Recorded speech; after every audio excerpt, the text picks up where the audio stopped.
আমরা PPR pipe কিভাবে joint দেব, অর্থাৎ পিপিআর পাইপ মানে কি হিট দিয়ে এটাকে জয়েন্ট দিতে হয়।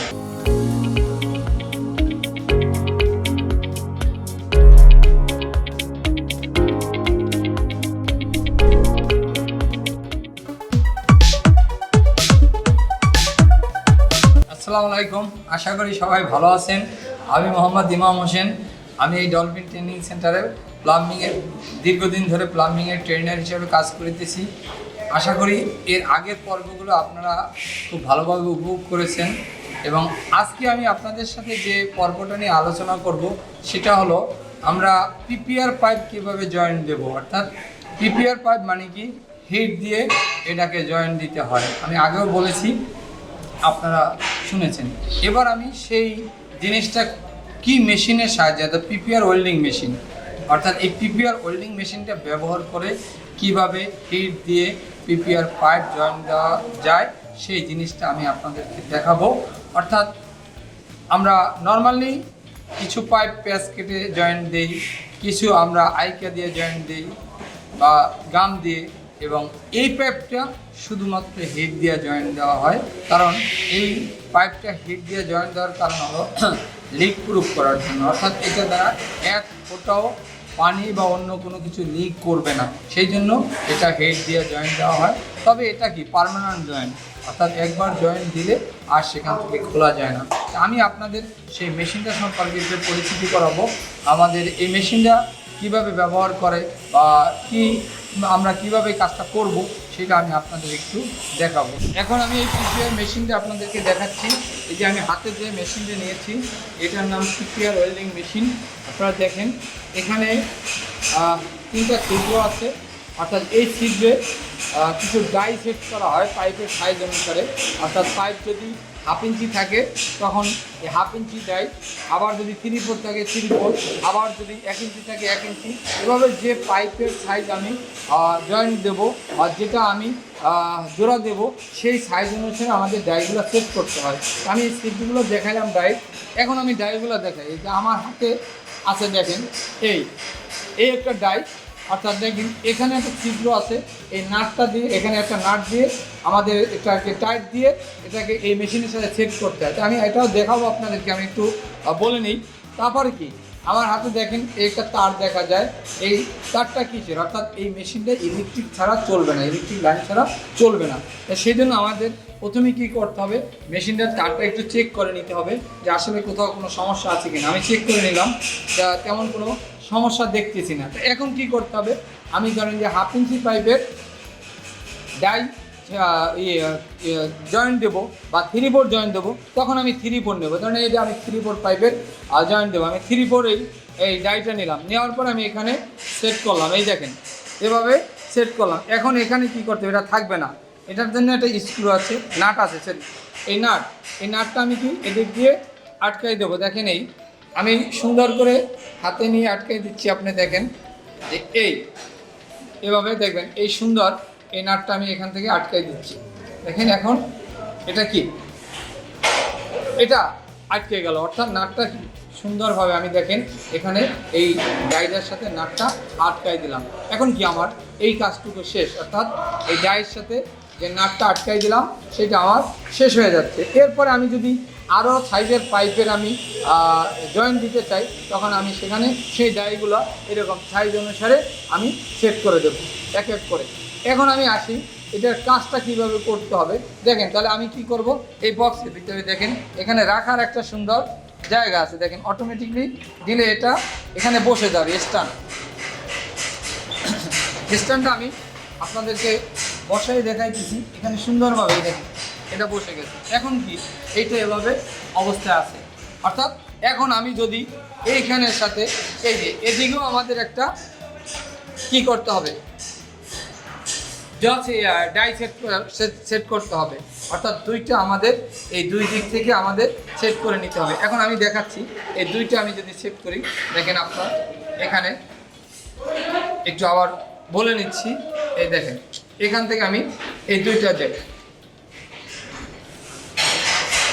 আমি সেট করে নিচ্ছি, একটু দেখতে থাকেন ভালোভাবে কীভাবে। এখন দেখেন আমি এই দুইটা ডাই দুদিকে সেট করা হলো একই সাইজে। এখন দেখেন এদিকে এইটার বাহিরে আছে আর এটা গর্ত আছে ভিতরে, অর্থাৎ আমার পাইপটা যদি হয় এই পাইপটা কি করব আমি এদিকে ঢুকাবো। এই যে পাইপটা যদি থাকে সেই পাইপটা কি আমি এদিকে ঢুকাবো, আর এদিকে কি আমি যদি সকেটগুলো ফিটিংসগুলো থাকে সেগুলো আমি এদিকে ঢুকাবো, অর্থাৎ দুই দিকে দুইটা ঢুকাবো। তারপর আমি হিট দেবো। হিট কিভাবে আমি আপনাকে দেখাচ্ছি। এখন আমি ইলেকট্রিক লাইনটা এখানে দেবো, আমি লাইনটা চেক করব লাইন আছে কি না। হ্যাঁ, এখানে লাইন দেখা যাচ্ছে আছে। তা আমি কি এই লাইনটা এখন কানেকশন দেবো। দেখেন লাইন কানেকশন দিলাম। এখন কি এটা আমি দেখেন এখানে অলরেডি আমার কি হিট হচ্ছে, এই দুটা গরম হয়ে যাবে, একেবারে গরম হয়ে যাবে। গরম হলে কি আমি যখন এইটার সাথে পাইপ ধরবো তখন পাইপটা কি এটা আর এইটা দুইটা পাইপ হিট হবে। হিট হওয়ার পরে দুইটা পাইপকে আমরা একত্র করে অর্থাৎ একত্রে নিয়ে এসে এটার ভিতরে চেপে ধরলেই এটা জয়েন্ট হয়ে যাবে, অর্থাৎ পার্মানেন্ট জয়েন্ট হবে। তখন আর এইটা আর খুলবে না। অর্থাৎ আমরা আপনাদেরকে এই মেশিন সম্পর্কে বলেছি, এই ডাই সম্পর্কে বলেছি, অর্থাৎ যদি আমি সাইজ চেঞ্জ করি তাহলে আবার ডাই চেঞ্জ করে নিতে হবে। এরকম করে পর্যায়ক্রমে আমরা এই ওয়েল্ডিং মেশিন দ্বারা পিপিআর ওয়েল্ডিং মেশিন দ্বারা আমরা এই পাইপগুলো জয়েন্ট দিতে পারবো। আর এই পাইপ দ্বারা জয়েন্ট দেওয়া খুবই সহজ, অর্থাৎ অল্প সময় জয়েন্ট। কিন্তু মনে রাখতে হবে জয়েন্টের সময় দুইটা পাইপের পজিশন ঠিক রাখতে হবে, অর্থাৎ পজিশন যদি ঠিক না থাকে তাহলে অ্যাঙ্গেল হয়ে যাবে। এই জন্য কি পাইপের পজিশন একইভাবে থাকতে হবে, এটা খুব ইম্পর্টেন্ট। অর্থাৎ একইভাবে না থাকলে নড়াচড়া করলে পাইপ বাঁকা হয়ে যাবে, অর্থাৎ বাঁকা হয়ে গেলে লাইনও বাঁকা হয়ে যাবে, তখন আমার এই কাজটা সঠিকভাবে হবে না।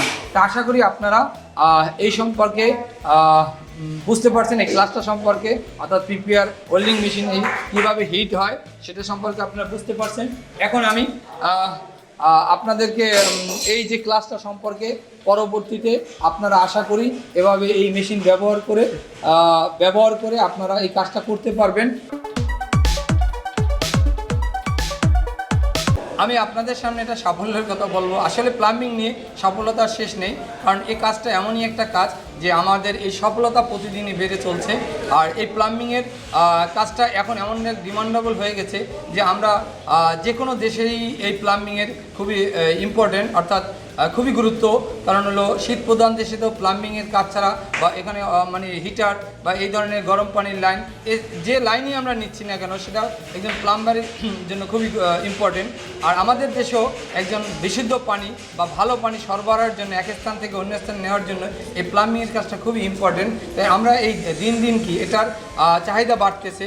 তো আমার কাছে প্রিভিয়াস অনেক স্টুডেন্ট এসেছে যারা এই কাজটা করার জন্য আগ্রহী ছিল না, কিন্তু আমি তাদেরকে বিভিন্নভাবে বলে এবং বিভিন্ন মোটিভেশন দিয়ে তাদেরকে এই কাজটা শিখিয়েছি।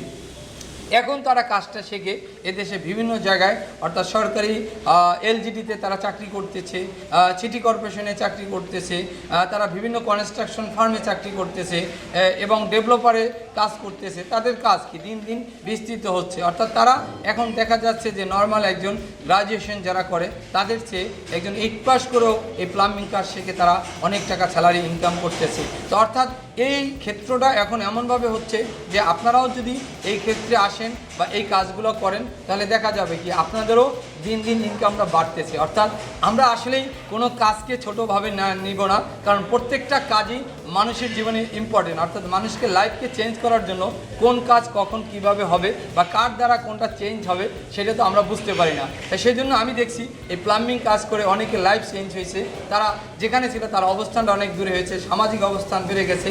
তো এগুলো এই একটাই কারণ হলো এই প্লাম্বিং শেখার জন্য। অর্থাৎ আমি আপনাদেরকে আহ্বান করব, আশা করব আপনারাও এই কাজটা সবাই মনোযোগ দিয়ে শিখবেন এবং ভালোভাবে করবেন, তাহলে দেখবেন আপনারাও ওনাদের কাতারে গিয়ে দাঁড়াতে পারবেন এবং ভালো অবস্থানে হবে।